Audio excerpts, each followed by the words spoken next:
down at Nazareth in the cold weather and so on. Because at that point, the Penske cars were as difficult to set up as the Lolas are today. Today, they are very easy to get set up at each track. We spoke of that and how temperamental the Lolas have become. And a lot of the credit goes to the man you see right there in the center of the screen, Paul Tracy. Paul Tracy, the Canadian, his hometown crowd now anticipating a possible win by the young Canadian and beginning to come to their feet. But Emerson Fittipaldi still trying to remain in contact, though he's fallen another 2/10 behind Paul Tracy, now at 5.57 seconds behind. Then Danny Sullivan is 16 seconds behind Paul Tracy. You can see, though, as the rubber builds up in many of these corners, the line itself is much narrower. They don't have nearly the opportunity to pull offline in competition that they had in the early going. All the rubber comes off the tires. All the pavement comes a little bit loose. It all ends up on the outside of the group, Paul, like you were saying. If they get out there, it gets too slippery. And here is the only fight that's really in contact on the race course. Danny Sullivan in third, just ahead of Bobby Rahal. There you see him, that blue number 7 car. Rahal, the gold and black car. And then Allinger Jr. is in fifth, just behind him. This is the big fight on the circuit. It is led by Danny Sullivan at the moment. Rahal has been fourth twice and fifth once since taking over the operation of the Lola instead of the Rahal-Hogan car. So this is another strong performance as he runs fourth right at this moment. But of course he's in that sandwich, a very volatile situation. Bobby Rahal letting Danny Sullivan definitely know that he is there at the one critical passing point on the circuit. Danny Sullivan with slower traffic just ahead.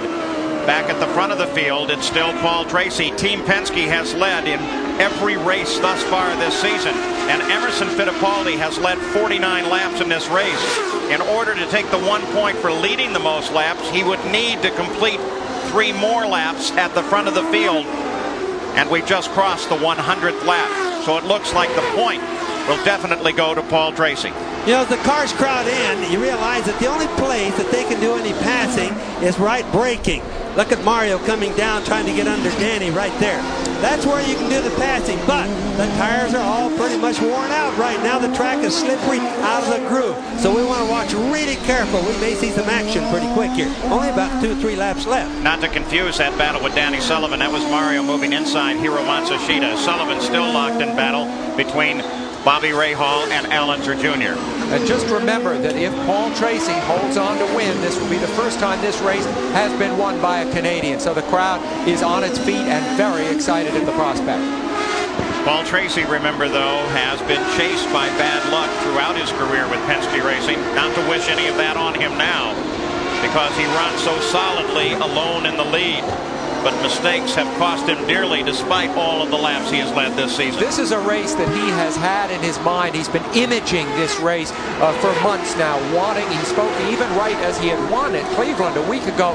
His mind was already shifted forward to this race, and with just 2 laps to go, as you can see, I think he has a darn good chance of hanging on. Such a very important run to Paul Tracy, who yesterday in the qualifying thought that he had. Sullivan reaches up and pulls a tear-off away, right, Bobby? Yes, he certainly was. And look how close they are.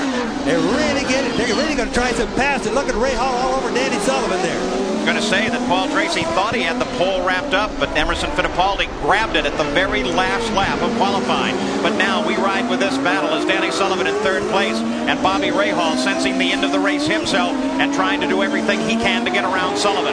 As the white flag, 1 more lap to go, will be displayed to Paul Tracy as he flashes over the start-finish line alongside of Teo Fabi. As we watch the cars that are remaining try to do the passing, remember there is no more blocking allowed.